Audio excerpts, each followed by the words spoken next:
welcome to episode 510 of Cinematary. I am your host, Zach Dennis, and I am here with, Michael Lamelli. And Alison Swafford. Surprise if you were unaware. I am trans. I've been going by Swaff for several months on the podcast at this point. But this information is not a surprise to Michael and Zach and Grace, who is on part 2 of this podcast, but not part 1 of this podcast. Wouldn't that be wild if you got our reactions real time right now? That'd be crazy to do it live on camera, recorded for the internet to see forever. It's a very gradual thing, right? So like you maybe have already noticed that like my clothes have been different in the episodes. If you watch us on YouTube, I've been like kind of gradually trying to change my voice a little bit over that time as well.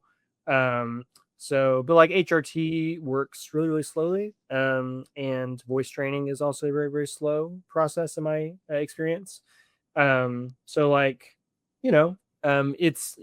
not any different from the person that I was in last month's episode of Cemetery or last week's episode of Cemetery. But if you want to hear me say anything more about it, I posted statements to both my Instagram and my Letterboxd. Instagram at Alison Swafford Music, and then Letterboxd just Alison Swafford.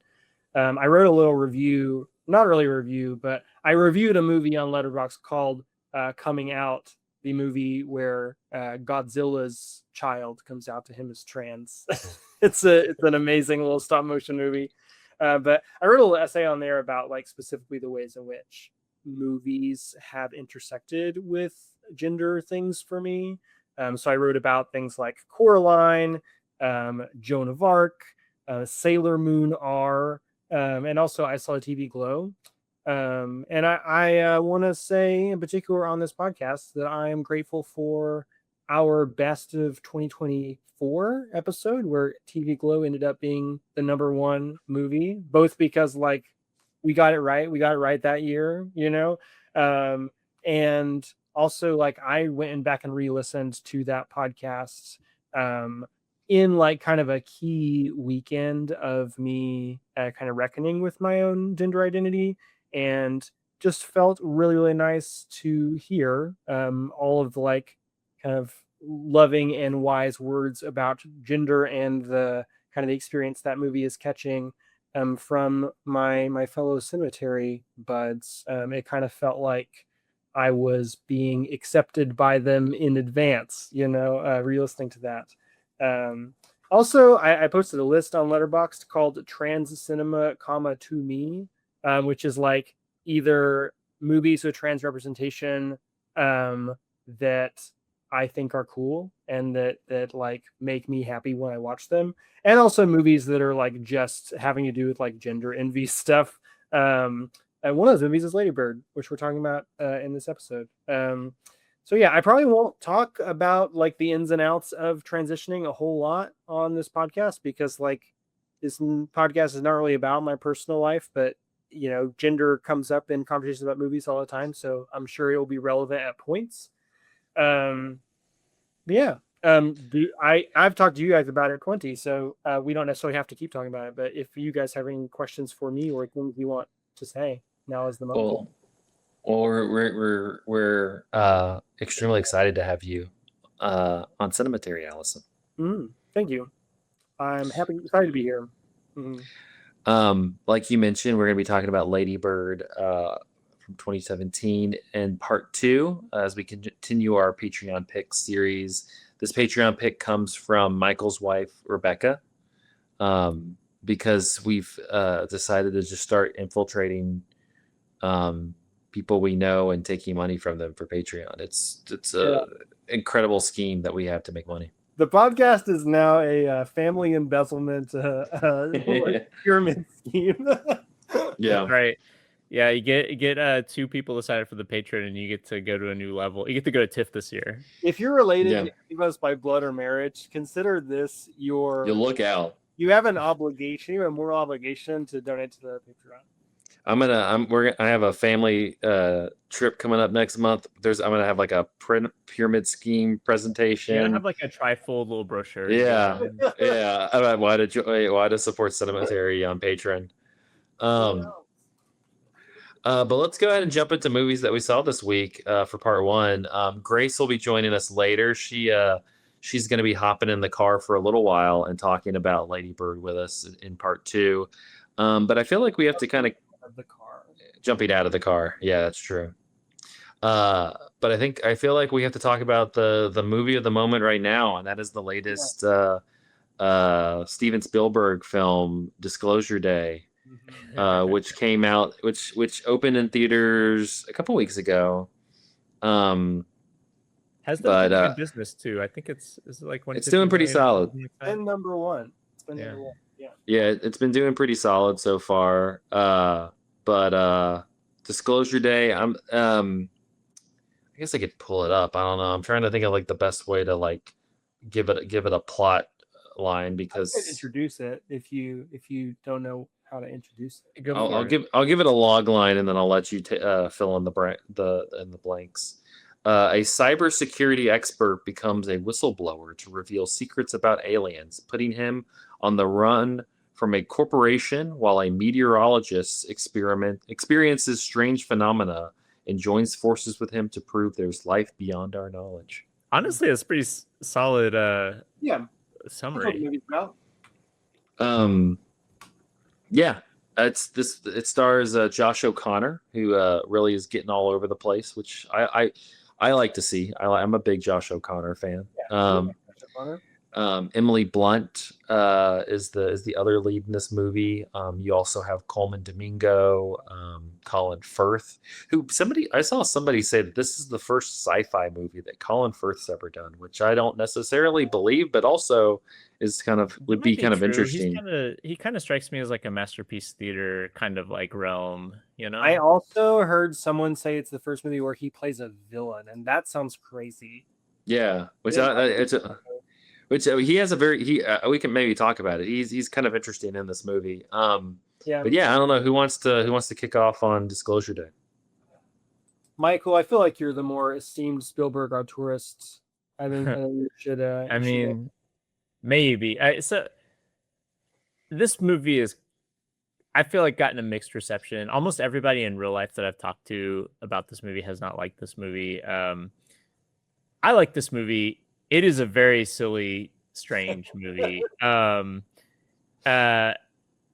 And I think like one of the things that is interesting to me about this movie, and I think one of the like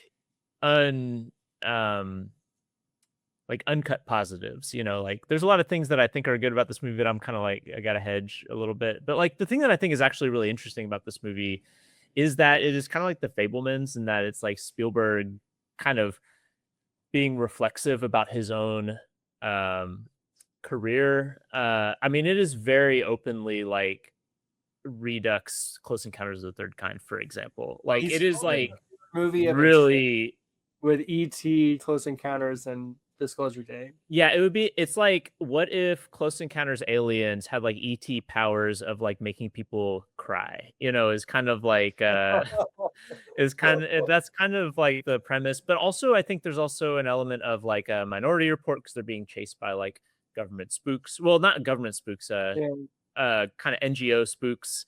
Also, War of the Worlds, the kind of like chase feeling of that movie. There's a similar vibe. I've also heard it described that Spielberg really hasn't done like a full-on chase movie since like Sugarland Express and Duel. Like his first movies. Duel gets an incredible an incredible homage like midway through this movie too. The car shit is the best shit in this movie. There's an insane and very enjoyable little car chase that like culminates in like them having to jump onto a train, like easily the best part of the movie. It's the fact that the car gets stuck on the train and they're kind of riding the car as the train is what's the word I'm looking for, careening by. Yeah. Amazing. But I do think that this is interesting thematically within Spielberg's career, because like the plot eventually hinges on them having to broadcast the footage of aliens to like basically end World War III. And the movie's literal last scene is everyone kind of like just staring slack-jawed at their screen at like alien footage, which I think like feels like an extraordinarily like self-conscious moment by Spielberg, where like the sheer power of images kind of puts people in the sense of like awe, where they're kind of like swept up emotionally in this like grand, this, you know, the kind of grand power of the images that have made you kind of feel like something that has reawakened like an inner sense of innocence or purity to it. Like that to me, it feels like it feels as much like self-reflexive as like parts of the Fablemans. Or images as capable of awakening our empathy. Yeah, and there's also this incredible sequence. It can make people feel empathetic. Yeah, and in fact, like Emily Blunt's character is like receives alien superpowers where she's all of a sudden like empathetic and can like just understand everybody around her. Yeah. There's also empathetic, like supernaturally so, to where like she is knowing what the people are thinking, what they're worrying about, and exactly what the right thing to say to them is to like maximize their feeling of being cared for in that moment, you know? Yeah. She's showing up in the new Avengers movies. It's gonna be weird. She is also among the best things about this movie. I think that the Emily Blunt Nick and she is able to kind of like bounce back and forth really quickly between a lot of different tones because she's having to kind of engage with different people.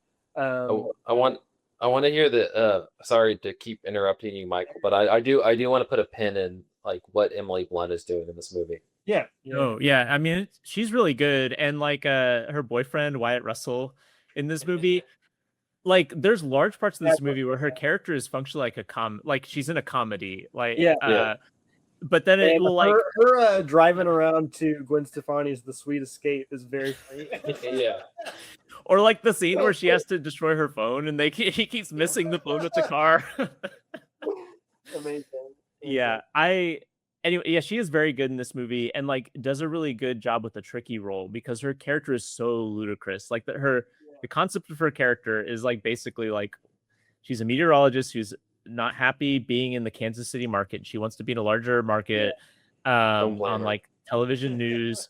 But then while she's on television, she just like starts speaking unprompted like alien language. And she thinks she's having a stroke or something, but it turns out she's just got superpowers now. She somehow does not know when she is speaking other languages. And like I think part of the way that language works in this movie is that like people who can speak the alien language don't hear it as the alien language, they hear it as English. Right. Mm-hmm. But she also speaks like Russian and French too. Like there's a great scene just like sitting down at like the table in their apartment, like her and Wyatt Russell, and she just like starts speaking, is it like Polish or Russian? Yeah, something like that. And then she doesn't realize with Emily Blunt, I think we should pivot to what is not good about this movie because I have one other good thing. And it also pivots easily into what's not good. But the kind of pivot point in the movie that kind of like jumps off the third, like sets the third act running, is that Coleman Domingo, who is like another security agent who is kind of defected. We keep seeing him on the phone with Josh O'Connor throughout the whole movie, and he's in some sort of construction scene or something. We're not sure what's going on there. What it turns out that he's been doing is reconstructing Emily Blunt's childhood home so that she can go into her childhood home and relive a memory of being abducted by aliens. And somehow this explains to be honest, like its function in the plot is unclear to me. I think the way the mechanics of the plot work is that like she has repressed this memory so much that like she doesn't even fully remember it at this point, right? And it's kind of coming out of her subliminally. Her boyfriend says that like she's singing children's songs while she sleeps and things like that, and that's kind of part of the memory as well. But like in being confronted with a cinematic experience of it, she is able to relive the memory in the same way that Spielberg is kind of like reenacting his own childhood experience Right. and the Fablemans, right? That's what I thought. Like when I saw it, I was like, holy crap. Like this is like Spielberg's like career in microcosm is like reconstructing a childhood home so that someone can like re-experience like, these kind of like vulnerable moments. But it doesn't make sense to me though, because she already has the superpowers need to do that. It's unclear to me. She could have just gone on TV and done the thing she does at the end of the movie anyway. But they could have just uploaded that shit to YouTube in the first dude, okay, let's get into this shit. Like, because that's what Josh O'Connor says. He's like, he's on the phone with Coleman Domingo being chased by guys who seem they want to kill him. He's like, I'm just going to upload it all to the internet. I'm just going to do it. And Coleman Domingo's like, no, you can't do that. That'll mess everything up. We have to get it to the Kansas City local to get it to NBC in Kansas City so that New York will pick it up and broadcast it all around the world. And people will care if this shows up on MSNBC. And CNN and Fox News and BBC. You have referred to this in our Slack as Spielberg's first late style film. For people who were on film Twitter like 10 years ago or whatever, late style is a term that people have for certain auteurs that are like have hung on for decades and decades, but are now very old. Like, we have Scorsese. There's David Lynch was in kind of a late style period before he died. Clint Eastwood's deep into it by now. Clint Eastwood's deep into it. Oh man, I will say, like, it's not just that they're old though. It's that specifically some conventions have a big late style person. Like some conventions of like traditional narrative films start to fall away, so that they just kind of follow their much more like what they're interested in at the expense of maybe like some more conventional aspects of movies that they might have done earlier in their career. But in watching a late style movie from a director, you kind of get a feeling for what kind of old person they are. and Spielberg is like an MSNBC grandpa. Like he really just thinks that if Rachel Maddow speaks truth to power, like the world changes, Yeah. And, to be fair, I think this is obvious for years. Yeah. I mean, I'm sure. Which it could be worse. Yeah, it could be worse. It could be worse. He could be Paul Schrader. I was about to say he could be late style Paul Schrader. Yeah. Yeah, Also very much a late style director at the moment. I hope we're not just being ageist and using the late style thing. But no, I think Paul Schrader is also very deep into like an actual late style too. There's like a certain looseness to these movies, that often like a lot of experiments with digital cinematography too, because a lot of these directors are not getting the studio money that they were once getting. And also like it is just very freeing to be able to shoot with digital, be able to kind of pursue whatever you want. Well, I would say also, can we talk about the cinematography of this movie? Like the lens, like it feels like a self-parody, like the lens flares, like the Kaminsky, like just like everything is bathed in white light sort of thing. Yeah. Like Mark Kermode said, J.J. Abrams for years was trying to ape Spielberg with how much he loved lens flare. And it just feels like it's Spielberg trying to ape J.J. Abrams trying to ape Spielberg. And I think like it makes sense because like, I mean, Kaminsky is such a long-term like DP with Spielberg, and like this is kind of like the acceleration of like what the aesthetic relationship has been between these two people, to the point of like absurdity. Like this movie looks ridiculous, I think. This movie is ridiculous. Like I want to make it very clear, I did not like this movie. Like there are good things about this movie. The car chases are good. Emily Blunt's performance is objectively good.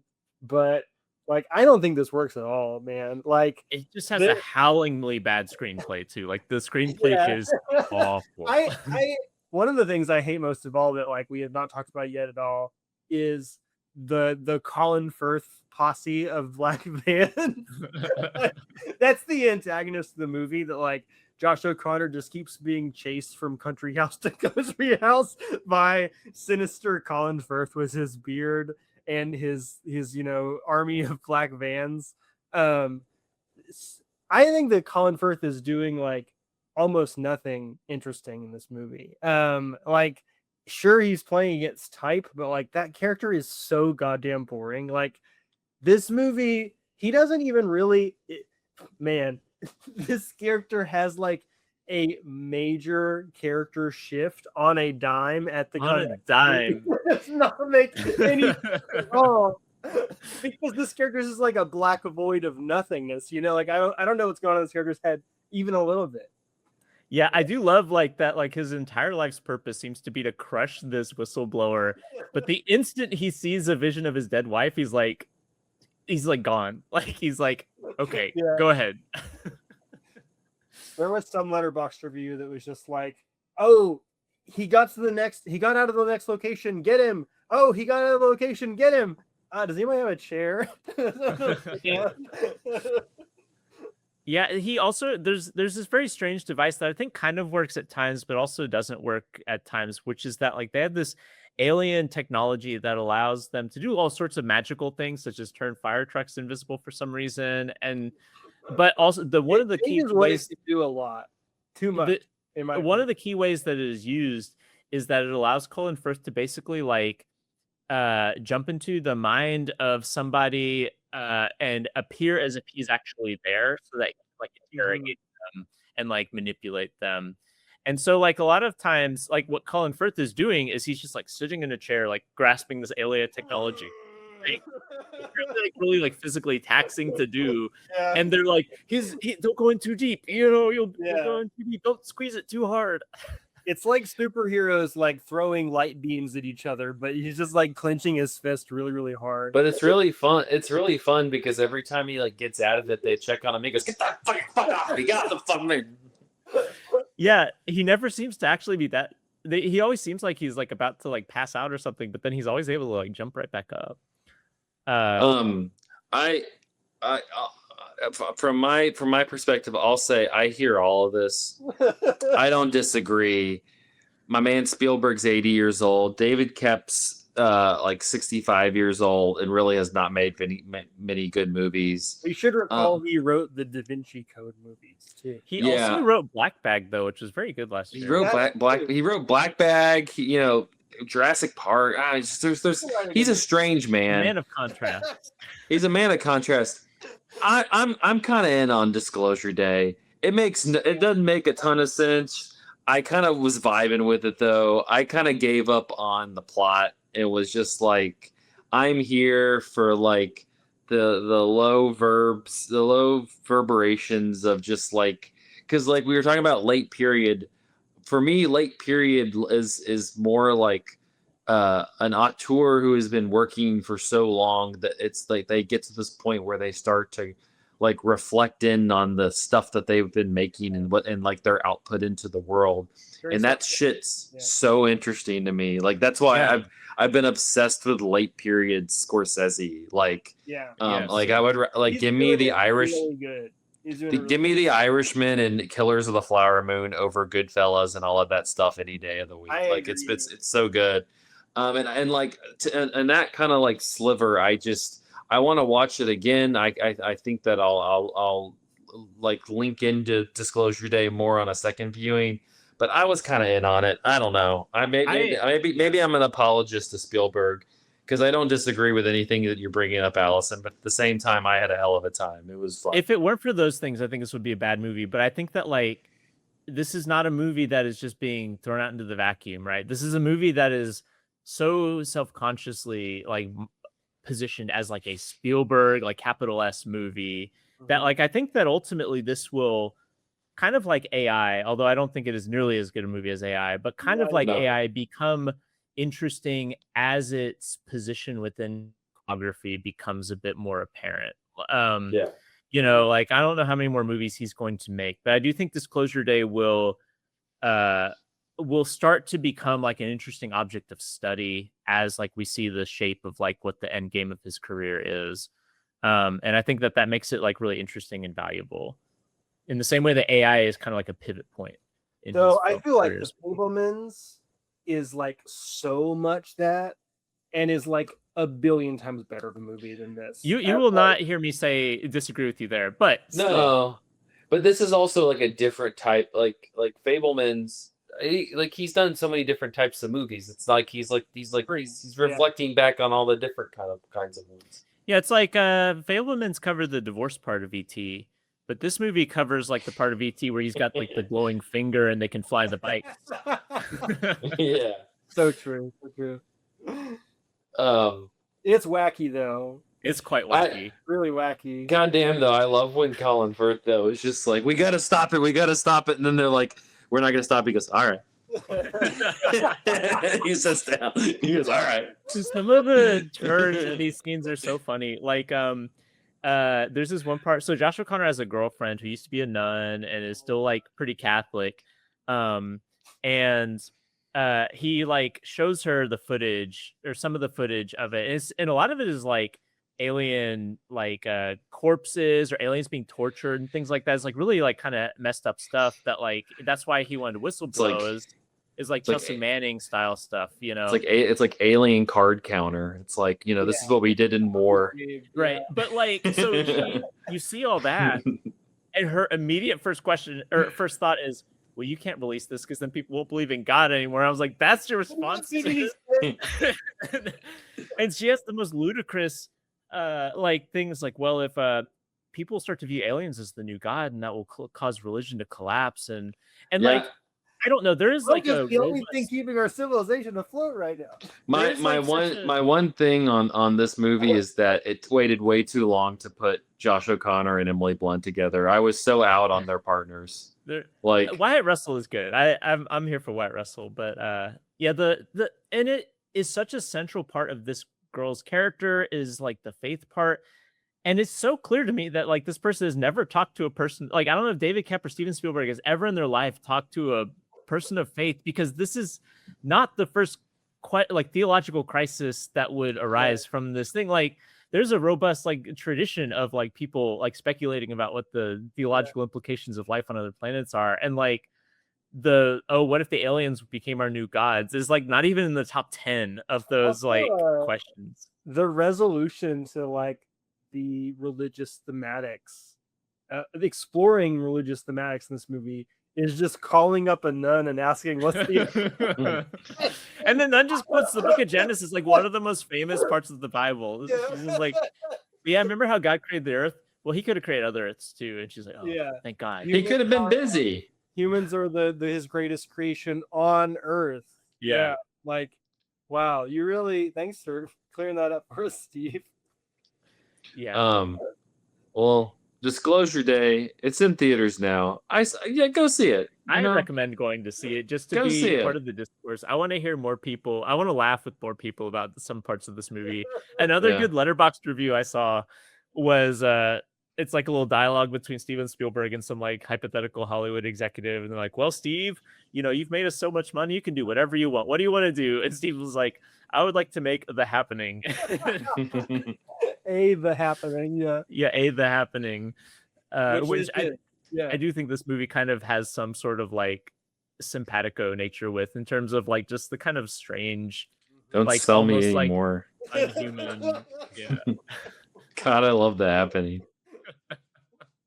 On other movies that are I would say, I guess, are, you know, we can qualify as better than Disclosure Day, but keeping in with our Matt Johnson recent fandom, Alison, do you want to talk a little bit about Blackberry? Yeah, people who listened to the Vanishing episode caught my review of Nirvana, the band, the show, the movie. Have you seen that, Michael? No, I would like to be on the stream with Blackberry, honestly. You got to see that movie, man. It is the rap world of 2026. You got to see it. Everybody's talking about it. I don't know if it's quite as funny as Rap World. It's operating at a slightly different register, where like it was both very funny and very emotionally sincere. Well, we were at TIFF. I wanted to see it. It was like a midnight screening though, and I was like, I'm not going to do it. But the reason I was is I had seen Matt Johnson's Blackberry and really liked it, and I was like, oh, this is the guy who did Blackberry. No, we fucked up. We should have seen it at TIFF. Nirvana and the show, the movie, would have been a primo midnight screening in Toronto. Like the vibe of that room would have been insane. But anyways, Blackberry, his movie that he came out with right before, a couple years ago, or something, right? I will say, This is it. I think that I didn't pay attention to this movie when it came out because it was releasing during like this glut of brand movies. Do you guys remember this? This is like the just Nike years ago. movie or whatever. Yeah, Air. there was Air, Air, yeah. the Nike movie. Jerry Seinfeld was in a Pop-Tarts movie at one point. I forget what. We don't need to talk about that though. There was another one too. What's the other big brand movie?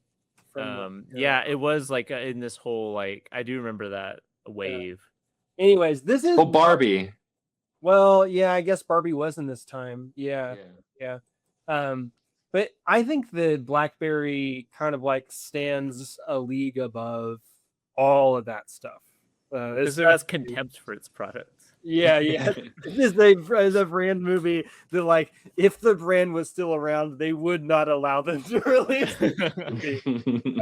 This is a rise and fall narrative about the company that made Blackberry, which is literally called Research in Motion, or RIM. I always see it as RIM. But it's an interesting character dynamic, because, like, for the most part, the people who started and kind of make up the bulk of this company are like slacker weirdo nerds like Matt Johnson and I forget his friend's name in Nirvana Band, the show, the movie. He is not in Jay McCarroll. Jay McCarroll. He did the music for Blackberry. He did. And like that dude is actually like a musical savant. It's kind of crazy. And that's part of what about Nirvana, the show, the movie. Like the music is just so good. He's also a fucking murderer though, so. Yeah, he's a murderer. You gotta watch something like that. But so you have that crew of like boys, oversized boys who just want to watch Teenage Mutant Ninja Turtles instead of working. And then you have, oh god, I have to remind myself the name of this actor. Is it Glenn Howerton? Oh, Glenn Howerton? He's so good in this movie. He's amazing. He's just mad the whole movie. Glenn Howerton is an actor that I have not paid a whole lot of attention to because I don't watch It's Always Sunny in Philadelphia. Like, damn, that the humor of that movie is just like radioactive to me. I don't know what it is, but like I enjoy Seinfeld, but if you take it like a couple notches meaner, like it doesn't compute for me. But like he as this like mean asshole is perfect in Blackberry. Like he is just this, literally they refer to him as like a shark. Like he is just this business shark guy who like will not tolerate these little boys' nonsense even a little bit, and just like you just hear him like yell obscenities at them and like continually like dunk on them, both like in a business sense and in just kind of a mean interpersonal sense. It's an incredibly entertaining performance to watch, and like just it kind of makes for a great chemistry with all the other actors. Well, it's Matt Johnson and Jay Baruchel. Yeah, it's Jay Baruchel is the. That's who it is. Remind me, Jay Baruchel, who is the main. He's like the main guy. He's in a bunch of action movies. The like really bad wig for the last. Yeah. But I would say that like what is most interesting about this movie is not that performative element, but kind of how this movie navigates the like cultural moment of the Blackberry and sort of situates itself sociopolitically in the way that, you know, other brand movies would not dare do. You know, you get it's a rise and fall movie, but like you get these brief flashes of different eras of the Blackberry company's life.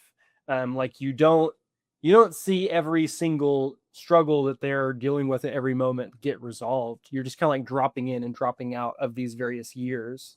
And like, you know, having just wrapped up this whole internet movies series, I'm kind of kicking myself not including Blackberry because it's also such an incredible time capsule of like the various states of the internet and smartphone usage That is at true. the points that the BlackBerry existed. Because like essentially the final days of the BlackBerry are the first days of the iPhone. And like the final like series of like mini arcs that these characters are kind of dealing with is like them trying to figure out how they're going to pivot to compete with the iPhone. And like one of the central issues that like they see the key appeal of the BlackBerry as the click, the responsiveness of the click. That's what people like about. I like that. I do not like touch screens. I like the clicks too.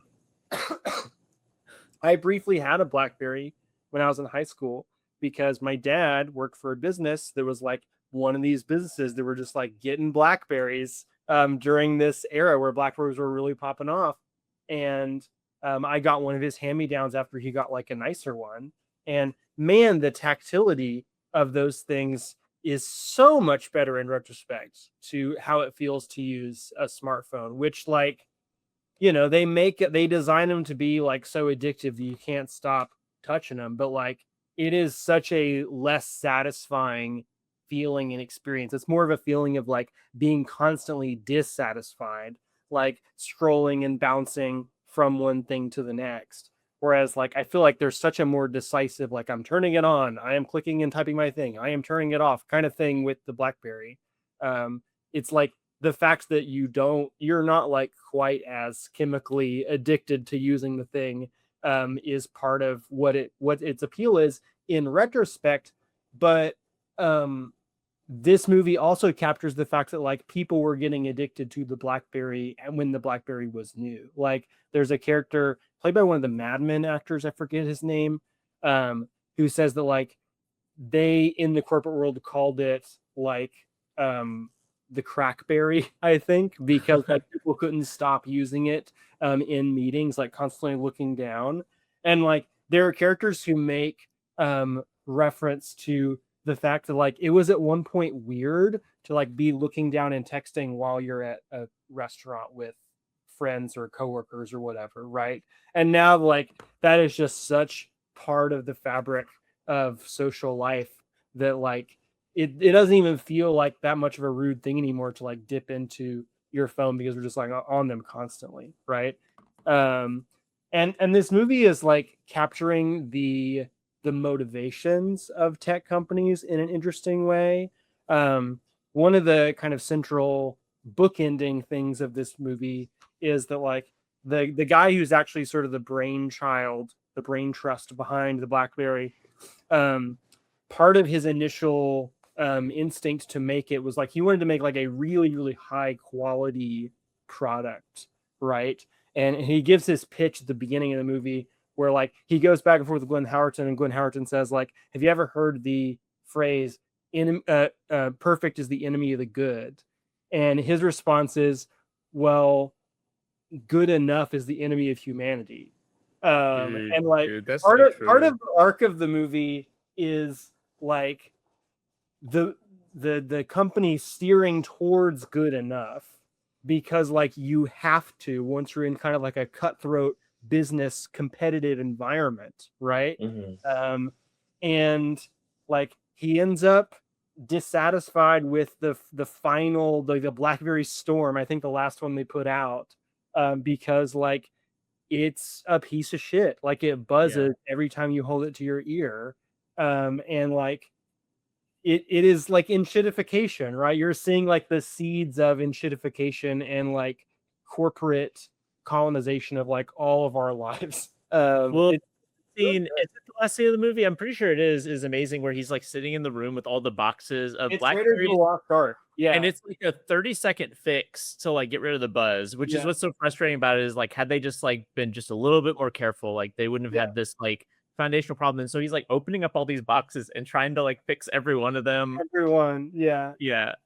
Matt Johnson, by the way, I've listened to some interviews with him in his like promotion of Dermond, the band, the show, the movie, and he said that like people look back on BlackBerry and say like, oh, the guy you're playing in Blackberry is you playing you, right? And he's like, no. I am actually the engineer guy who's like so obsessive about like the quality of my project that like I am kind of weird and off-putting to other people, you know. So- They've tried to film 2 Criterion Closets with him, and both of them have been scrapped.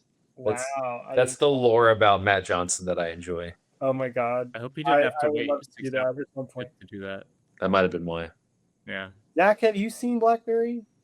Yeah, but I don't remember it as concretely enough to like speak to it. I think I'm gonna rewatch it though post Very Nirvana. good. It's a so different of a movie from Nirvana Band the Show the movie. Yeah, Funny in an incredibly different way.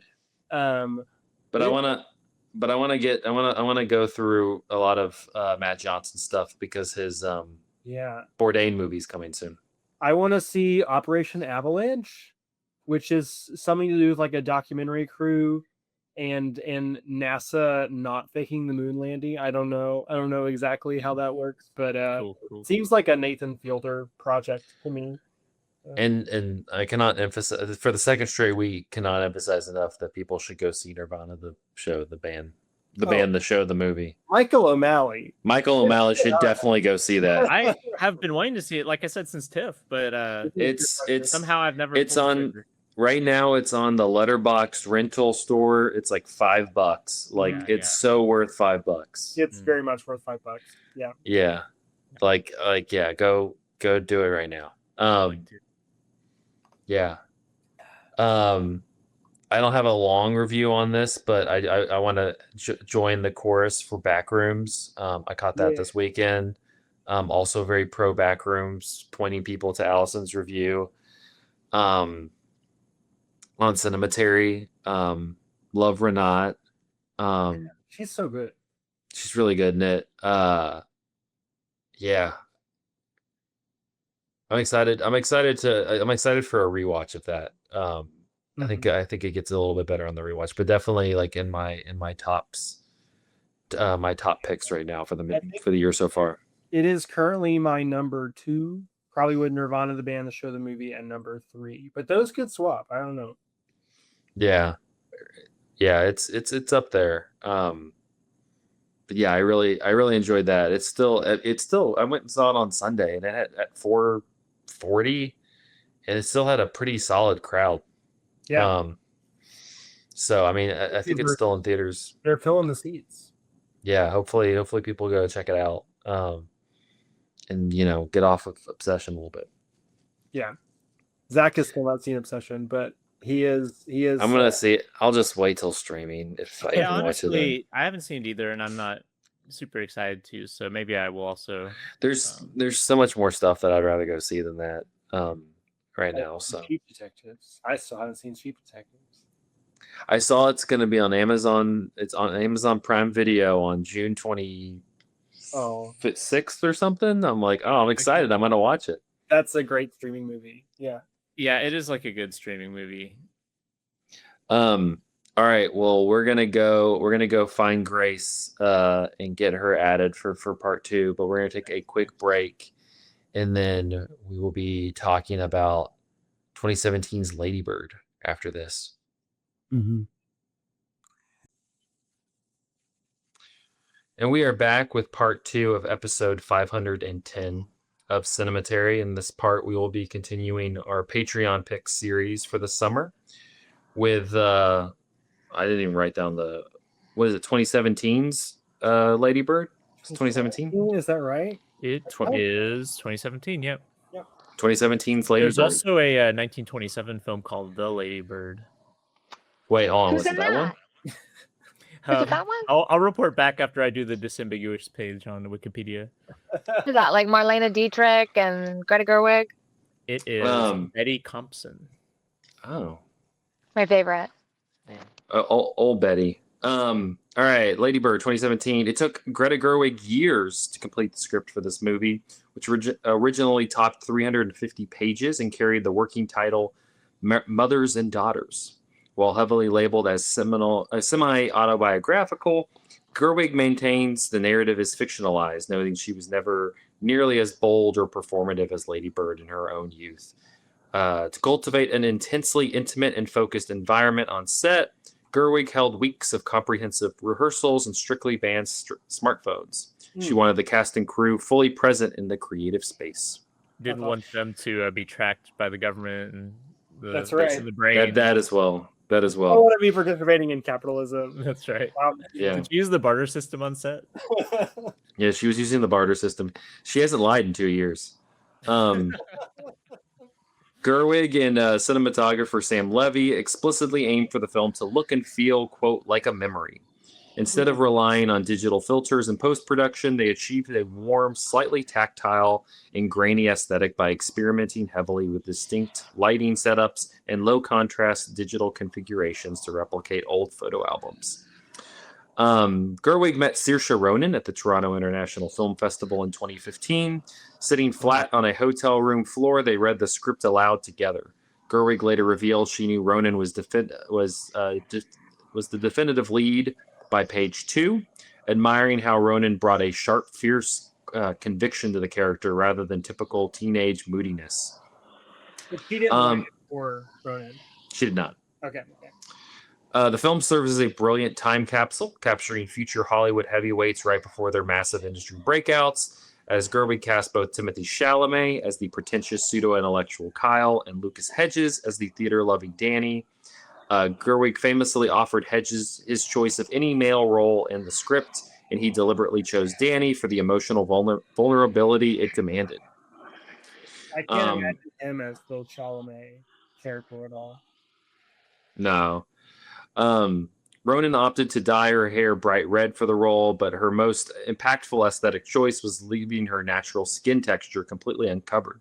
She and Gerwig decided to forego standard makeup concealment for Ronan's acne, intentionally putting a real teenager's face on screen to push back against airbrushed Hollywood tropes.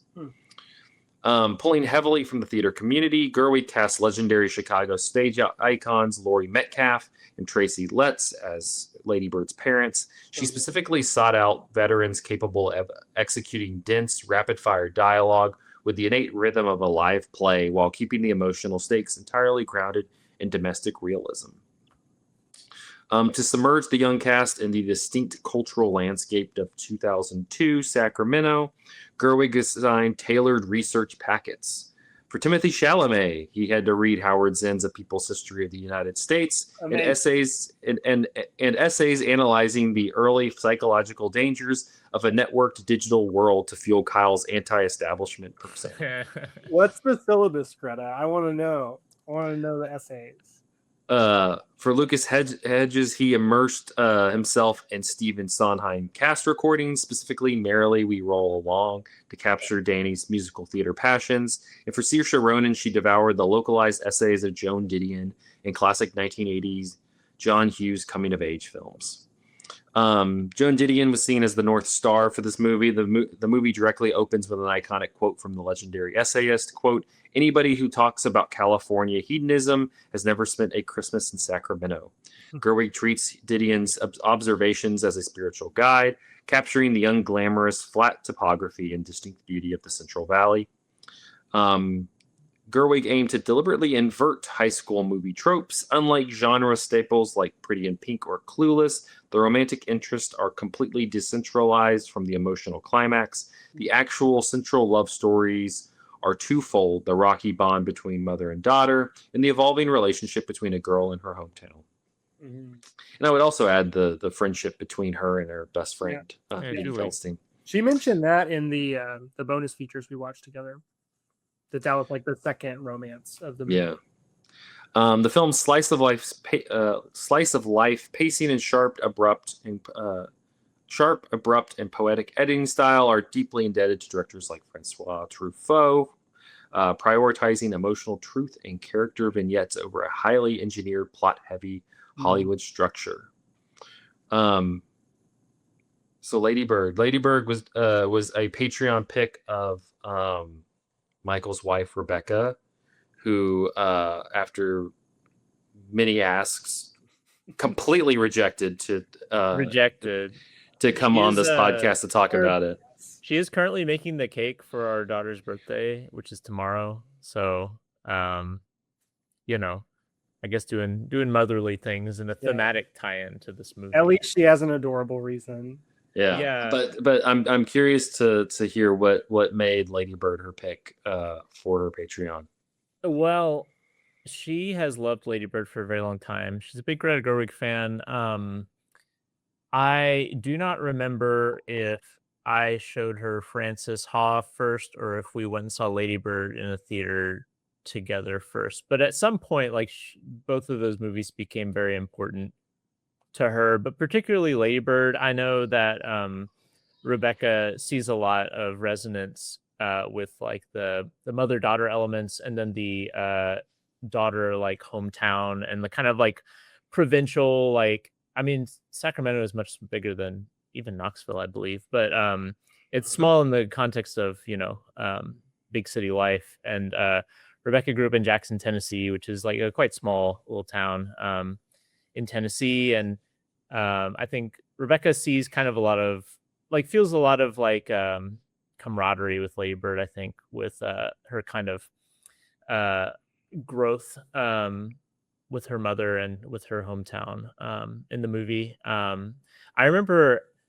I don't remember how many times we saw it in the theater, but we saw it in the theater multiple times, which is like fairly unusual for me to see a movie multiple times in the theater. And it's almost unheard of Rebecca seeing a movie multiple times in the theater. So it was very like, it was kind of like instant, like an instant hit, you know, when she saw it.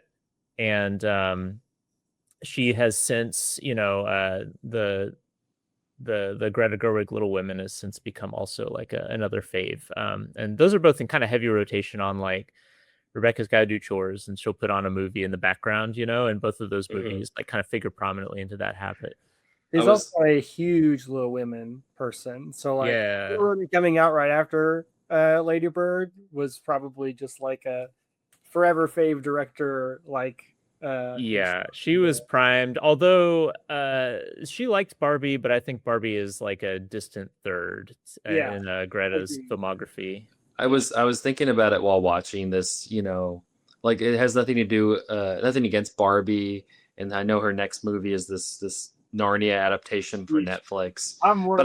But I'm just kind of like, I don't know. I wish she would do a little bit more like one for them, one for me, and like, you know, do some smaller stories once again, because, you know, between this and Little Women, like those are they're just such nice watches. They're such nice movies. Yeah, we were talking about that after because Allison, Grace, and I watched this movie together and with Rebecca at my house.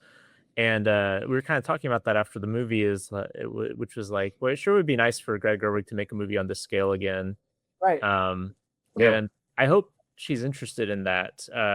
Honestly, I remember her saying in interviews that she like had like big studio aspirations. So I don't know. I don't want this to be like just the beginning of her career. I want this to be like the tone for her career more so than. And I was texting with Chroma programmer Nathan Swan, also a patron.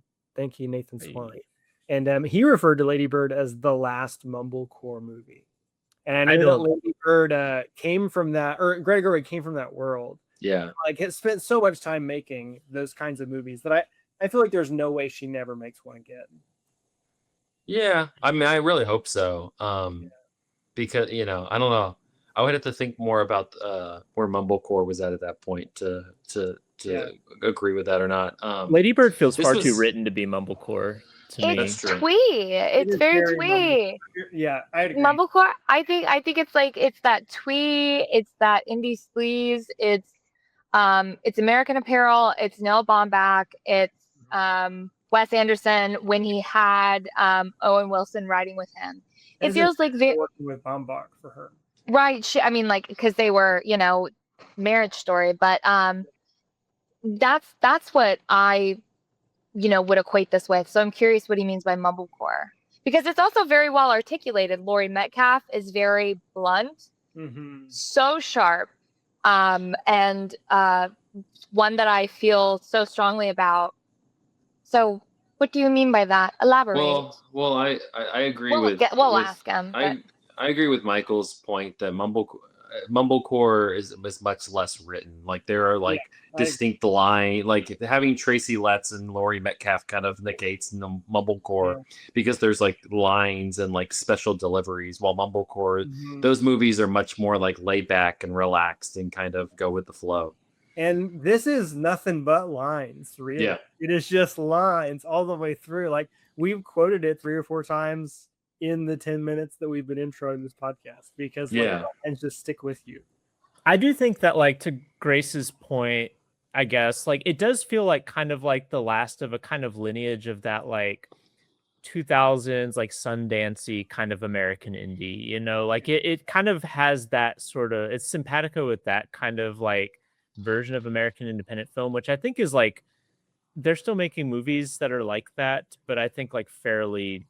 it no longer like occupies a kind of central critical fascination like it might have like with Little Miss Sunshine or those sorts of things. Yeah, it's still a very early like A24 movie, you know, as well. You know, we talked about that back in the Internet Movie series with Bling Ring. Like at that point, like I felt like those are very different movies, but there was kind of like distinct voices, and it felt very much like kind of permeating the you know the field a little bit when those types of movies were, you know, movies like Lady Bird were coming out. Yeah. I feel like that kind of teen coming of age story is so much more likely to wind up on the Netflix circuit. Yeah. Than Serialized. 17 or Serialized. Yeah. I was going to say this feels like the last time before like a director with like a very distinct voice before they got snapped up and then put into the corporate machine. Like what Greta Gerwig said with her corporate ambitions. I'm thinking Gerwig, that was 2017. When did Moonlight come out? Was that like 2019 or 2018? There was a Moonlight trailer on the DVD for this movie. Right. So, you know, that was, you know, it was this like new school of like American independent directors before they got snapped up to give like distinctive voice to corporate film. But can I chime in? Go for it. Can I take the ball and run with it? Take the mic, the ball, whatever metaphor you want. So Michael, I'm so glad to hear all of that about Rebecca. That makes me feel much closer to her, because I had a very similar experience and a very similar connection to the film. Where it speaks to like my relationship with my mother and where it also speaks to my relationship to my hometown. You and I, we share this same hometown, Memphis. And, you know... Well, people wouldn't say that I lived in Memphis. I thought you lived in Memphis. Where did you live? Collierville. People, it's easy to shorthand that as Memphis. You lived in Collierville. Okay, see how I do it. Called that. Yeah, I mean, yeah. So I just didn't want to, you know, have stolen valor there or something, you know. Well, I appreciate it. So as someone then who is from Memphis, nobody wants to steal Memphis valor. You know, it's almost like a warning. But I felt very akin to this and very close to this movie that this time that we watched it together was only the second time in my life that I had ever watched it because I only saw it the one time in theaters. And I loved the connection that I had following it, that it was such a catharsis for me. Because when cinema is meant to be an escape, what happens when what you're escaping into really feels like you're just confronting yourself, more like you're challenging yourself, where there's nowhere to run. You can either leave this movie or you can sit through it and, you know, face yourself. And so that's what I did. And so it was so important to me when I saw it that I had a very big reaction to it, that I went and I pulled a ladybird. First of all, I was a teenage ladybird. Did you call your mom when you got out of the theater? I sure did. You know, movies are scientifically designed to make you call your mom. Call your mother. and I would like to take a moment. Have you called your mother? Anybody listening, have you called your mother? What if you called your mother? It would make her very happy. That it felt so good to be taken there, that it felt so natural, that it also just like really strengthened your connection to the story. And so I haven't had that feeling in a theater before, probably in my life, and I really wanted to preserve that. So watching it again with you all as a group and as a Patreon pick, it is so exciting. And then also so exciting to hear that someone else has felt similarly. So, this movie is just perfect in so many ways. And I so mean it when I say I was a teenage ladybird. Mm-hmm. I did theater. I had, similar relationships with friends and difficult relationships with mother. I went to Catholic school. Yeah. It felt exactly that. I had to go to state school instead of the big, performing arts college, the liberal arts school. I felt like I didn't get to have that experience, but watching Lady Bird almost have like a confessional, moment. And then she calls not her father for, forgiveness, but her mother, the religious connection there. It just all really overwhelmed. And that was exactly what I had when I accepted, the state school, the the connection and relationship with my parents and with myself. So this movie is just everything. Are you also Frances Ha? And you know what? My confession, my religious confession, I have not seen Frances Ha. Good. It's Oh, basically yeah. a sequel to Lady Bird that came out before Lady Bird. Yeah. It's probably, how old is she in the movie? She's right out of college. Yeah. Okay. Yeah. Well, I'm 30 now, It's- so then I get to be adult Lady Bird, Frances Ha. You're Barbie. Yeah. Frances Ha is the I'm adult Barbie. Lady Bird. My cat is Barbie. Guys, Barbie. My cat is Yeah. Barbie. My cat's name is Barbie. Yeah. This this is the first time I had watched this. I thought I had watched this more recently. This is the first time I saw this in like 2 years, and that was the first time. 2 years ago was the first time I had watched it since it came out in 2017. I know this was if I remember correctly, a big Cinematary hit. Like on our end of the year list. Ooh, I want to learn links. Let me see. Yeah, that is true. I think it continues to just get better to me. The quotable lines I just deepen my appreciation for Laurie Metcalf and Tracy Letts every time I watch this. This time this time it was Father's Day when I watched it like that morning. And so I was really cued in on Tracy Letts and like just the kind of like small things that he does. The one that like made me smile was when he goes and he does the job interview, and he's they're clearly looking for somebody like half his age, and he's just he knows it, and he comes down and he just goes to Lady Bird and he's like, we're gonna go buy a bag of Doritos and we're gonna eat them in the car, and then we're not gonna tell your mom. I really like how he pronounces Doritos too. Like I can't really do it, but there's like a very Doritos. Yeah, a very like specific Doritos. pronunciation of it.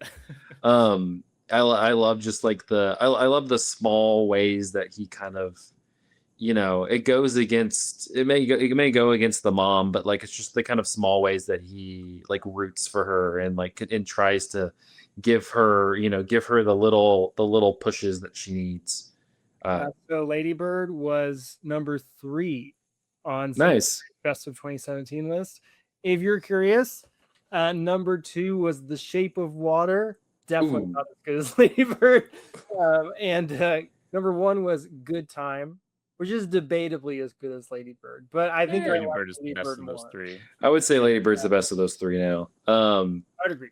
But yeah, I think it continues to enrich. It's one I think very much. We just mentioned Frances Ha. It's very similar to Frances Ha. I need to rewatch Mistress America. That one I feel like as well. Incredible. Yeah, like there's just this like these movies. I mean, those 2 were with Noah Baumbach, and this one is just solo. But like Greta Gerwig, like they're just able to like kind of create these pools that you can kind of continue to come and like drink from and like gain more and more. Yeah, very very wise, very I think it's you look at I mentioned the notes about like the different actors you have. It's crazy that like Timothy Chalamet and Lucas Hedges and Beanie Feldstein are in this movie. Timothy Chalamet is incredible in this movie. When he talks about how he hasn't lied in 2 years, I was just dying laughing.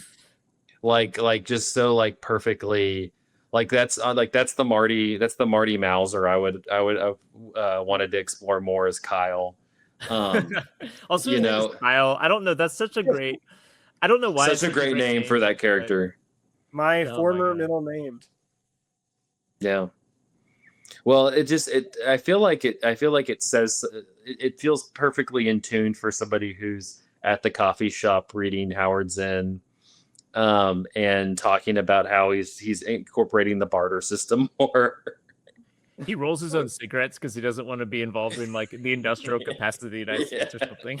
Just an incredible character. He has a Cannibal Ox poster in his bedroom. I noticed that this time That's too. a very specific point. I should look through more interviews. I would love to talk to Greta Gerwig more deeply about the Kyle character, because that's somebody that's somebody from the past. So she said in the bonus features that like in the same way that she is kind of Lady Bird, but it's fictionalized, like she also very much was Kyle as well. Oh. And like that was a thing that he kind of came to her with when he was like doing all this required reading that she had assigned to him, the Howard Zinn and the anti-tech articles. He said, oh, like I'm kind of playing you when you were in high school and reading all this stuff, right? Yeah. So I think, Grace, do you want to exit? You said it's raining and where you are recording right now is bad for rain.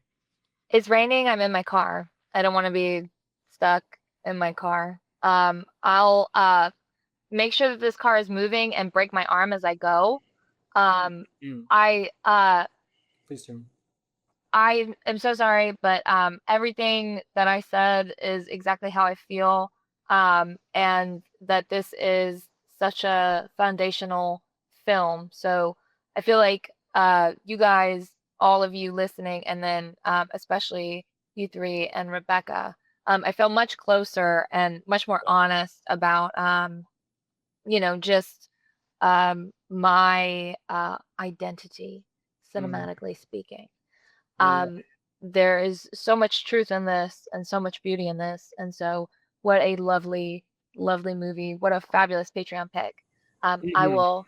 I love it when patrons give us like a great movie to watch. It's so nice. It's so well, nice. I like that, and then I like when Tyler gives us a movie that's just wild, like like Air Force One in the core, because those are fun too. I like those as well. I agree. Anyway, all the rest is just gravy. So I will see you all. Adieu, Grace. Jump out of that I car. do. I like the sound. I'm not convinced. I like the sound effect a lot. Speaking of which, the incredible opening scene to this movie. Incredible opening scene. You're like listening to the Grapes of Wrath. It's the end of the Grapes of Wrath, and then the moment where you have it opens with like the really like sweet, quiet like scene of them sleeping on like the motel bed. Oh, you're right. And she makes the bed. And she's then like, it's just nice she makes the bed. They get in the car. They're listening to the end of the Grapes of Wrath, and then it starts going. And the line I love, such a great like you're slamming into who Lady Bird the character is, and also the nature of that relationship between her and her mom. Where Lady Bird tries to turn on the radio and her mom is like, can we not just sit with what we've just heard? I'm not reminded of my parents very much watching this movie, but that feels like something my parents would have done, where like I wanted to do something entertaining and they're like, no, we have to have this moment together. Yeah. With like the wisdom of the movie, and how like a movie that I feel like we've talked about with regards to this in the past on Cemetery is Umbrellas of Cherbourg. Like every time you go back to Umbrellas of Cherbourg, like especially if you're in a different stage in your life, you kind of have a different experience with it. Yeah. Right. Like when I hear that line from Laurie Metcalf, can't we just do with what we just heard? I see my former self in Lady Bird, and also kind of see my current self in Laurie Metcalf, right? Like I would want to sit and and just feel what I just experienced as a 34-year-old, right? But when I was in high school, I totally would have wanted to put a rock record on or something, you know. Yeah. Well, that's done now. Yeah. But I love that you go from that into like the argument, which the argument's amazing. My favorite quote from it is she's like, "It's fine. You'll go to city college, then you'll go to jail, and then who knows what will happen."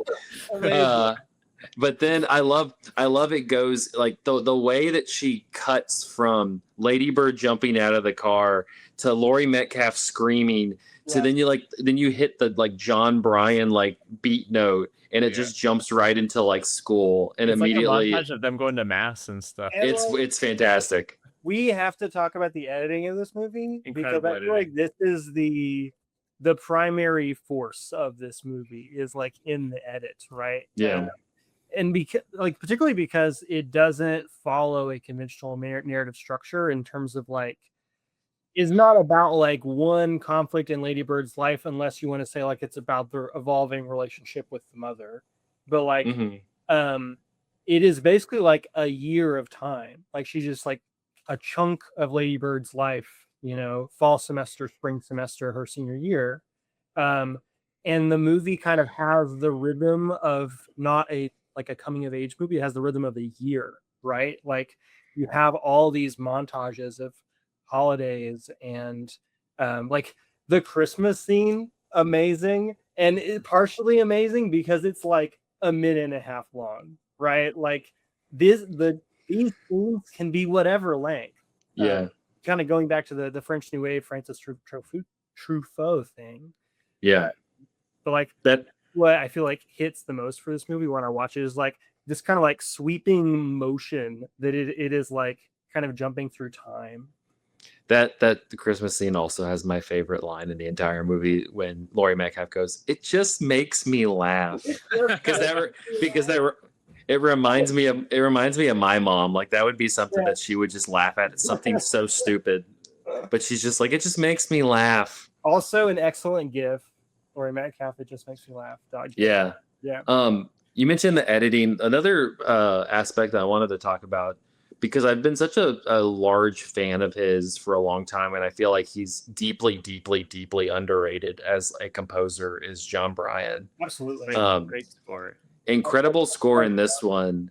But the one that, you know, I think of this one, the one I also think of is the one he did for Paranorman, also the Leica film. Yeah. And he's done a number of, like, he did some early Paul Thomas Anderson movies. Like he did Punch Drunk Love. Like he's done a bunch of. He also produced a Fiona Apple album that I think ended up coming out. Her album Extraordinary Machine. There are like 2 versions of that album. Yeah. I forget which one is the one that's out, but his is good. I like his. Yeah, he reminds me a little bit of like early Mark Mothersbaugh with like Wes Anderson. A little bit of like Danny Elfman when he's more restrained, where he like adds this like layer, like you know, they were talking about like making the film aesthetic, the way it's shot to feel like a photo album. And like he has this way of like kind of it's never too showy. The notes can be kind of soft, but like it always has like this underlying like comfort nostalgia to it, that I feel like completely like that, like the way it was edited, the way it was shot definitely like adds to it. But like I really think that John Bryan's score like kind of sets it in that place where it does feel like this memory that Greta Gerwig's talking about it as. Yeah, I mean them trying to evoke a memory in the cinematography, I feel like meshes so well with what John Bryan's doing in this movie. Yeah. I remember going back to the editing, I was looking back at my old my Letterboxd review that I made when I first watched this movie. And one thing that I talked about when I first saw it, and I remember being kind of like, maybe not perplexed, but feeling like this was like a sloppiness of the movie, is that like there are plots of this movie that kind of just like weave in and out and kind of disappear at times and stuff like that. Like I'm thinking, for instance, about like the musical theater teacher's mental health, you know, journey or whatever, or they like just didn't get it. Yeah, understand. and like the last scene you see of him is him in the clinic with Lady Bird's mom. Yeah, And then that is also a beautiful ending for that character.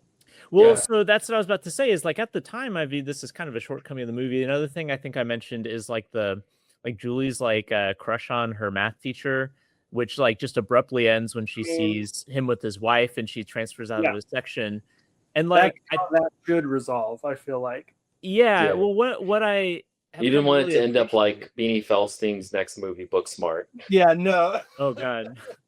What I have come to appreciate about this movie is that I think it's really interesting that I think that in very clever ways the movie mirrors Lady Bird's perspective, and so like some of the kind of abruptness of plots being gone is kind of a function of Lady Bird's kind of disinterest in like what's going on and some of the people around her, but also the movie is clever enough that like if you're perceptive, like there's still it is like a reasonable like and well done like arc to these plots as well. Like you mentioned, like it's kind of the perfect ending for the musical theater teacher, even though like it's very like sparse and kind of stark that like, you know, the last thing we see of him is getting counseling, you know, for suicidal ideations basically, and that's it. And that's like a really poetic ending for that character, but it also represents just like the last thing he says is don't tell your daughter, and then we don't see him ever again, so we never hear about him because it's just not something Lady Bird knows about.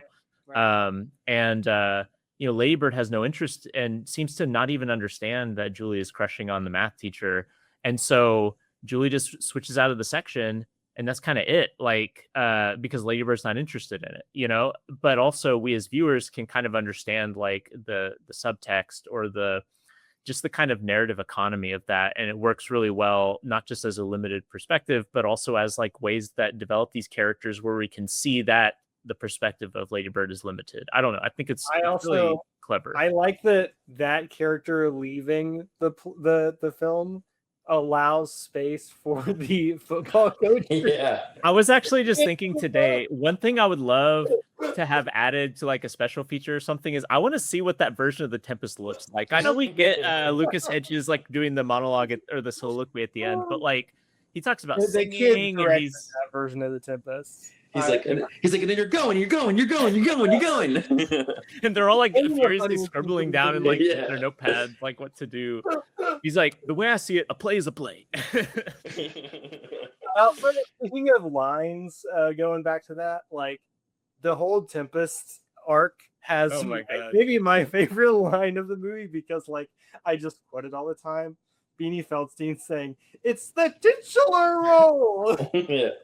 That whole scene has like some really great back and forths too. I was reminded of just how many good lines are in that one scene, which is when Lady Bird is actually confronting her about having switched out of the section. And that's the scene where they talk about Jenna, and Lady Bird's or Julie's like, she's a moron, and Lady Bird's like, she can't be a moron, she's in AP calculus, and she's like, no, on a deeper level. And then that's also the scene where what's the name of Julie's friend who's there, and she's like trying to talk to Lady Bird through her, and the Lady Bird just kind of ignores it. That's really funny too. That's the girl from Blockers. Yeah, you mentioned that when we saw it. Really good. The other thing is where Julie's like, my mom made one mistake when she was 19, and Lady Bird's like, two mistakes. I don't know.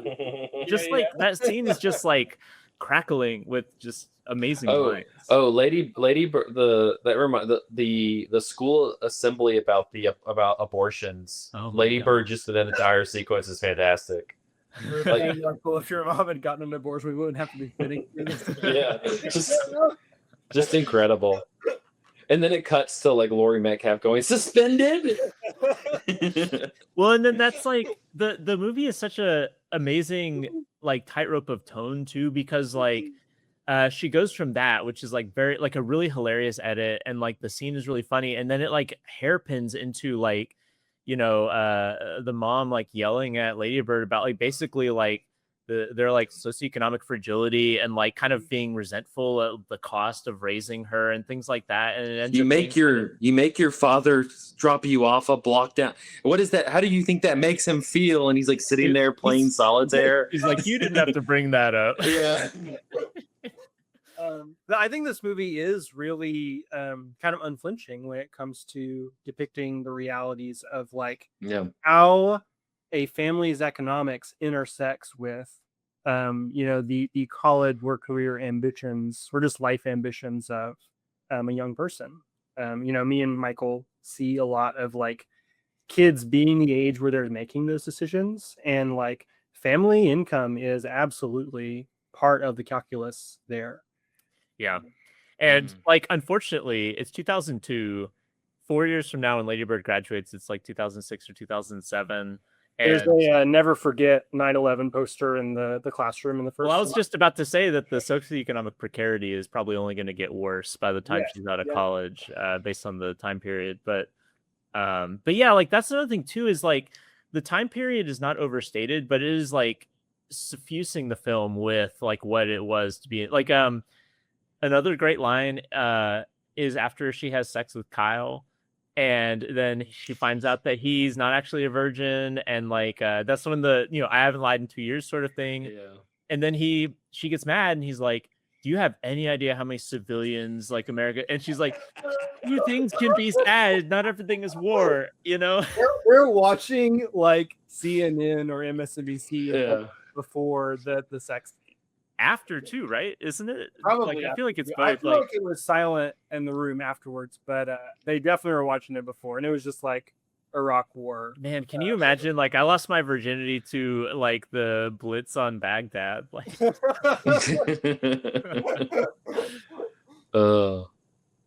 I just like that he like just is like, I haven't lied in 2 years. Like, it's a matter of fact. Like, I'm just telling you.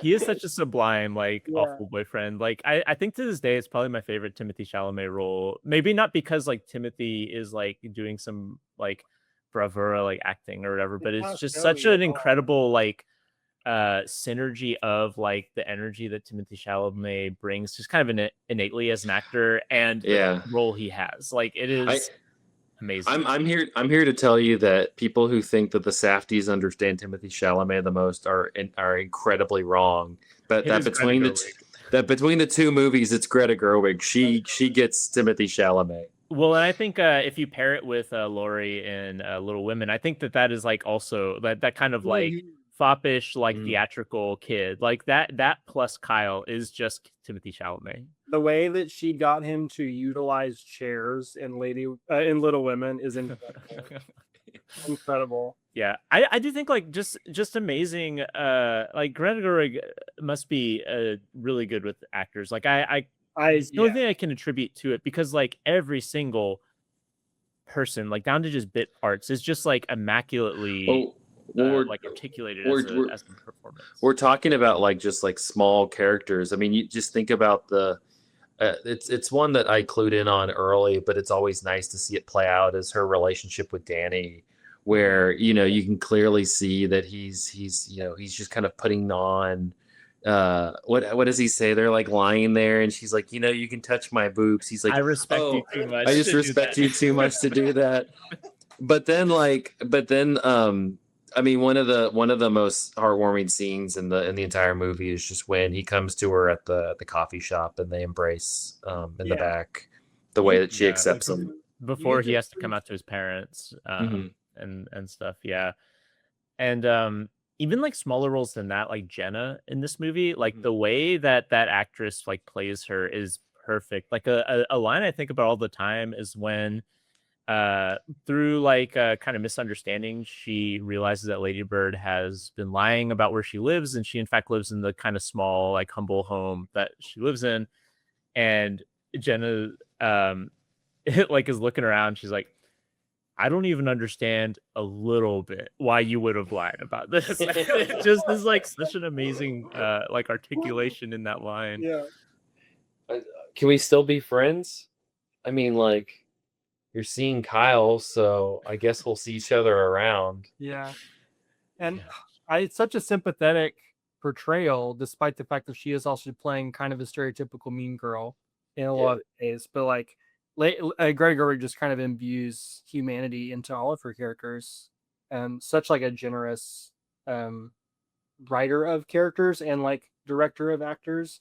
All the stuff between Gerwig and actors in the bonus features we watched together seemed really lovely. Like, it seems like she, just from what the limited view we're able to get there, like, is very intentional about developing relationships with actors in working through them. And she just seems like a delightful, like, being to be around. Like, just kind of radiates wisdom and joy and humor and and needs to get her paycheck from Netflix and move on. Yeah, Please, man, yeah. I hope so. Any final thoughts on Lady Bird? I mean, We haven't talked that much. I think we got it wrong. I say this: Cinematary got it wrong. I got it wrong. It should have been the rare mea culpa from Cinematary. Yeah, I do think we haven't talked a ton about like the place, like the sense of place of this movie, but I think that like, actually so to bring Rebecca back into this, we were actually in Jackson just this past weekend for Father's Day, and the scene at the end of the movie, which I think is like one of the most like poignant and really well done. And when you talk about edits, it's one of my favorite edits in the movie, is when like Lady Bird is calling her mom and she's leaving the voicemail, and while she's doing that, she's talking about driving in Sacramento, and you see she's driving and she's driving the first time.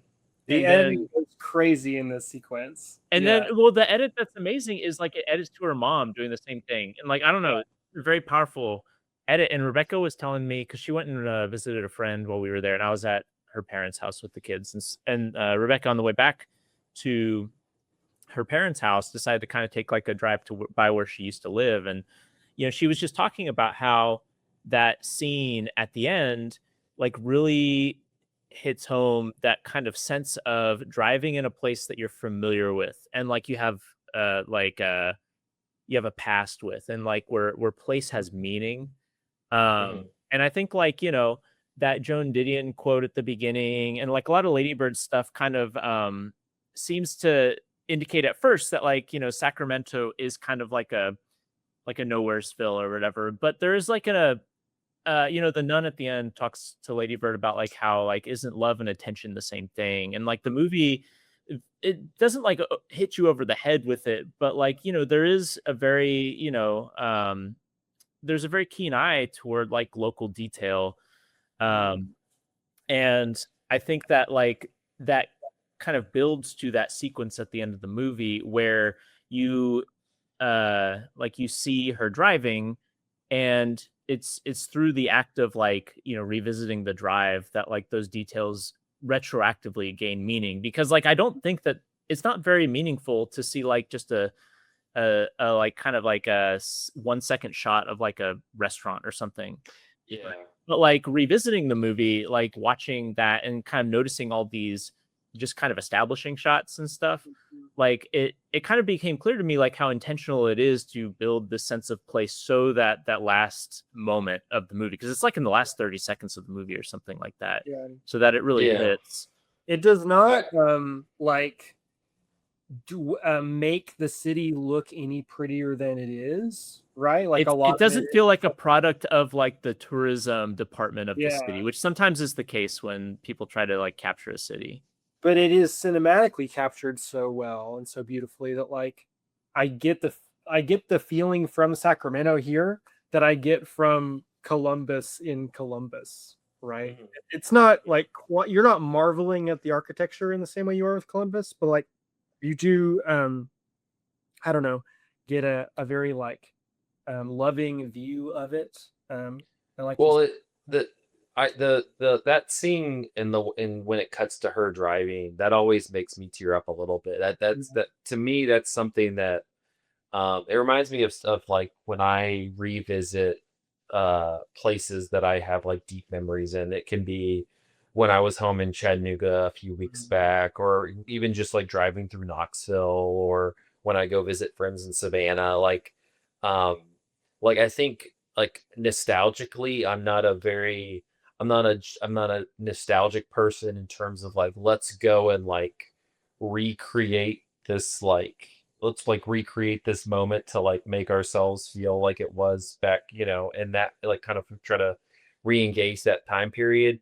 But it's I like to kind of see these like little spots, these little places that I have like a memory associated to, and it's like it's not like a big, it's like this little kind of nostalgia like wink to myself that I always find powerful.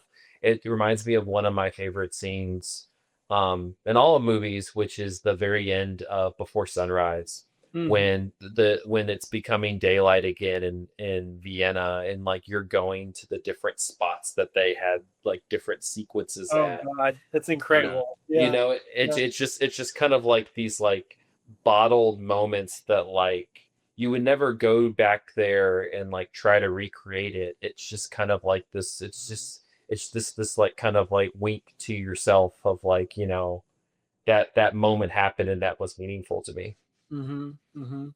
Yeah, absolutely. And I think I mean the movie is like that it's as well. Like it's like the experiences that Lady Bird has are probably ones that as an adult you might feel a sense of like embarrassment about some of these things, or like as you kind of get a distance from them, you might maybe not recognize some of the impulses that maybe once drove you or things like that. And but in another way, it is about like that feeling of that feeling of memory that, like you mentioned, being like photos in an album, like that feel, and almost like the editing is like that too, because like memory is usually very short moments, right? You don't remember a whole day, you remember little like clips from that day, or specific instances, and the movie is kind of doing that for a whole year, as if it's like these were the memories like from that year. Well, it's like you kind of especially if I would think that like Lady Bird is somebody like who goes on and probably lives in New York for a long time, or lives in like big cities, and kind of is this very like intelligent, artistic like person who is having these big moments. But like, I think that like what the movie's kind of telling us also is it's like, you probably will live in New York or London or Paris or other places that are much larger than Sacramento. But like it's like this is still something, this is still like something that's painted of you, and like is built of you. And so there's no, like look at it. We talk about the generosity of Greta Gerwig, like look at it. I think that in those last scenes she's like looking at it generously. Absolutely. Well, and the movie is kind of a corrective, because like early in the movie she's in the store looking at a magazine, or maybe it's in, I don't remember where she looked at the magazine, but basically there's a model who's in front of like is it like the Chrysler building or something? I can't remember. It's like some like kind of big iconic like New York City thing, and Lady Bird's just like, I wish I could be anywhere that made me look like this. I want to be somewhere where there's culture or whatever. And like, I mean, that's what movies are, right? Like in the opening scene with her mom, like, I want to go where culture is, to big Ivy League school or wherever, right? Right. And her specifically looking at like a media product, that kind of contextualize the person within New York, and that is glamorous. And I think that's, movies do that a lot. Like they make specifically New York and sometimes Los Angeles look like these amazing places where if you go there, you will be more important, Yeah. And I think that like, that is true to an extent. These are like glamorous cities, and there's so much like, beauty in those cities as well. Like I don't want to downplay that, but also like the fact of setting the movie in Sacramento is a kind of rebuttal to the idea that to be important means that you live in like a big cultural mecca, and I think that, the idea that like, oh, I want to go somewhere where there's culture is kind of, again, like refuted by the movie to say that like there are meaningful experiences here that are not the same as like mass media culture. In fact, like mass media culture can't represent what those things are. Yeah, absolutely. Final thought for me, I guess I have two thoughts about Lady Bird lingering. Circling back around to the line that you recited earlier, Michael, the like when the nun says to Lady Bird, like, do you not think they're the same thing? Love and attention. Like that line to me feels like very core to like what I have taken away from the movie. Like it is kind of a movie about spirituality, like a little bit. You know, it's set in a Catholic school, and like there's very little talk of theology or anything like that. And though I do love the amazing, this felt like period detail to me of 6 inches for the Holy Spirit at the dance. Well, she seeks out, you know, when she's seeking out comfort at the end of the movie, she goes to the Catholic Church because it's home. Absolutely. And like I have read a little bit of Catholic theology, and specifically, I'm thinking about the theologian Simone Weil, who is like her worldview is I don't necessarily endorse it. Like one of her big ideas is like people experience God's love through suffering, and like when suffering is like weighing down upon them, that's just God loving them a whole lot. But she does conceptualize love and attention and prayer in worship, essentially, like to all be the same thing. Like what you pay attention to is what you are choosing to worship. This is also like an idea that you see in the work of David Dark, Nashville theologian, as well as a little bit in David Foster Wallace. His speech, This is Water, talks about like all people worship. We can't avoid worshiping. We only get the choice of what to worship. And I think that, you know, that idea that like what we were paying attention to is kind of like what we're drawn to, has something to do with like what or who we love, right? Is I think like a powerful idea. And I've thought about it like way beyond the scope of just this movie. Like that really stuck with me. The other thing I wanted to say, you know, the movie really is sentimental and like gets one thinking about, it gets one reflecting about their own relationships and you know, important you know, people or folks who have kind of like passed through their life. But I have a former student, who like I will always associate with Lady Bird, because Lady Bird is this student's favorite movie. Dressed up as Lady Bird on multiple occasions throughout the school years when I had it. And I am just like feeling very like sentimentally fond of that student. You know, partially because of rewatching Lady Bird, but also like I just saw this kid graduate, and like so I will always have fond feelings for this movie, like Rebecca and Grace. Like I feel like everybody has their own kind of personal connection to it, because it is such I don't know, kind of inherently personal and sentimental movie. I feel like you can't help but like find something to latch onto with it, you know? No, absolutely. Well, good pick by Rebecca. I'm happy that, you know, we're taking her money as a patron, so so we can watch this movie. It's good. All right, well, that will wrap up this episode of Cinematarian. We pull up our patrons, pull up our folks. Thank you to our patrons, Cam, Ron Hayes, Sam Shapiro, Tyler Chandler, Nathan Swan, Rebecca O'Malley. All I know is it's Michael's aunt. What did she put herself as? I don't even know. Teresa Marsthathi, and I think that's everybody. Thank you so much to our patrons. We're excited to continue going through our Patreon pick series. We still got a few more episodes to go. So are we announcing the next one? What's the next one? Which one do we want to do next? I think we should go. I think we should jump in and do Dante's Peak. Yeah, let's do it. Let's do Dante. Yeah. I say let's jump in and do Dante's Peak. Shout out to Tyler for always giving us one that really, you know, challenges us. Girl movie and boy movie. Until then, thank you for listening, and we'll see you next week.